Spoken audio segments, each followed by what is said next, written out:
Hey there! July is the month where lots of people are traveling, and maybe you are too. And if you're wondering how to combine as much as sketching time as possible with a relaxed vacation, you will like this video. When you're not on a holiday but commuting on public transport often, this one is for you too. And of course, I hope this video inspires anyway, in some way. Using minimal tools, my go-tos, pen and watercolor, I stay flexible while drawing on a wobbly train today. And at the end, I have a few tips for your own sketchbook practice, so stick around. On the train, a short commute of about 35 minutes. Of course, I always have my sketchbook with me. My bag of drawing materials too, although I could have just brought my pen and watercolors. It's really all I need.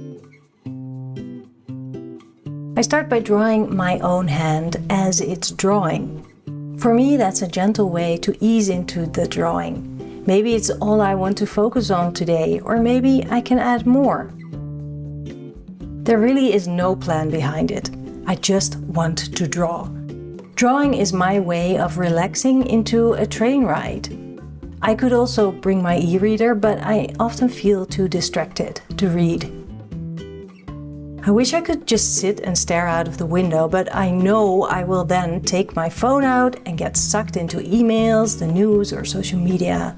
And I don't want any of that. I want to be present in the moment, so I draw. After drawing my hand, I draw the next thing, the edge of my sketchbook, the clips. Warmed up by drawing that giant hand, I move on to the next bit I see close by, my knee, my foot. That gives me courage to keep going.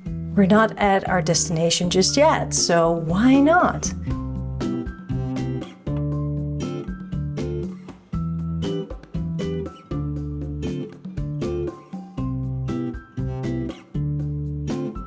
My husband is reading across from me, so I draw him.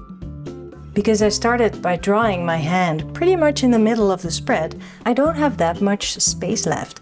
Well, as I said, there was no plan behind this in the first place. It's fine, I make it fit, sort of.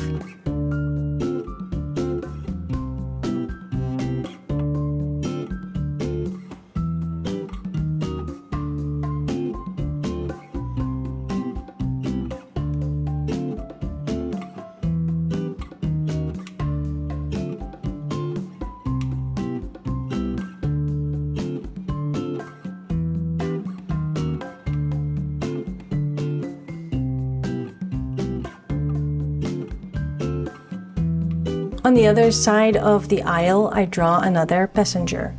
I start with the hand, then realize that if I keep everything in proportion, I won't be able to fit her head on the page. So I draw the head smaller in proportion, and I like the wonky effect of it.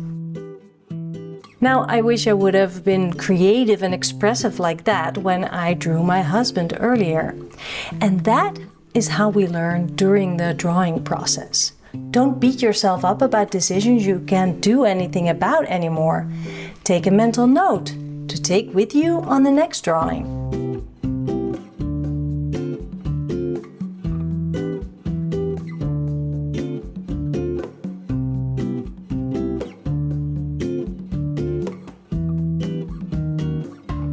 With the wonky proportions, now I feel a bit more playful and I keep going.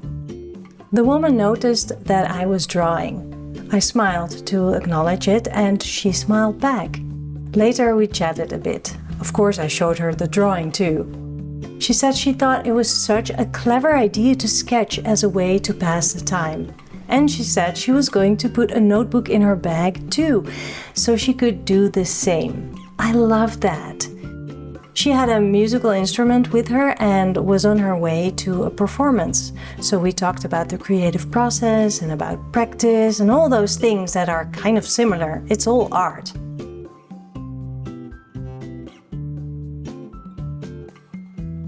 On the page, I added a few of the train seats for a bit more context, and even the overflowing trash can. It might be kind of yucky, but also it's reality.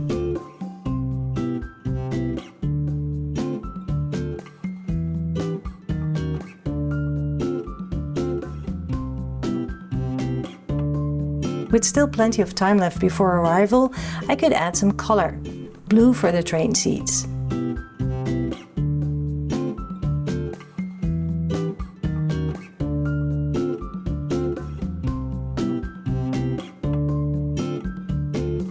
A grey wash to connect everything and to give a sense of the ground.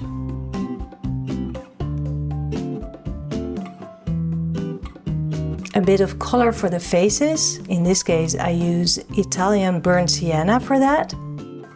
And I left the foreground without any color, so that the focus is more on the train scene than on the hand. It's already prominent enough in size. More gray in several variations for the clothing.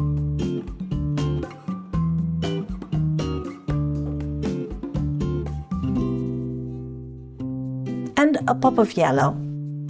I kept my palette limited and I decided for the shoes to be yellow too, so that there's a nice repetition of color.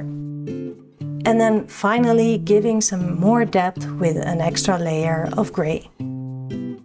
Well, this drawing took less than 20 minutes altogether. And we often think that we need more time than we actually do. And even if you have tons of time, limiting your drawing time can help you make quicker decisions and often results in more lively sketches too. Same goes for limiting your tools. Also, don't worry if you cannot finish a sketch. An unfinished page can actually look more interesting than a drawing that's perfectly completed. For more tips on traveling light and using minimal tools, watch last week's video. I will add the link in the description of this video. If you're traveling and you're thinking, when do I draw? Well, then watch the video of a 15-minute drawing I made in Paris a few weeks ago. I'll link to it in the description as well. And if you worry about drawing while you have your non-sketching travel companions around, I made a video about that too, and I will link to it.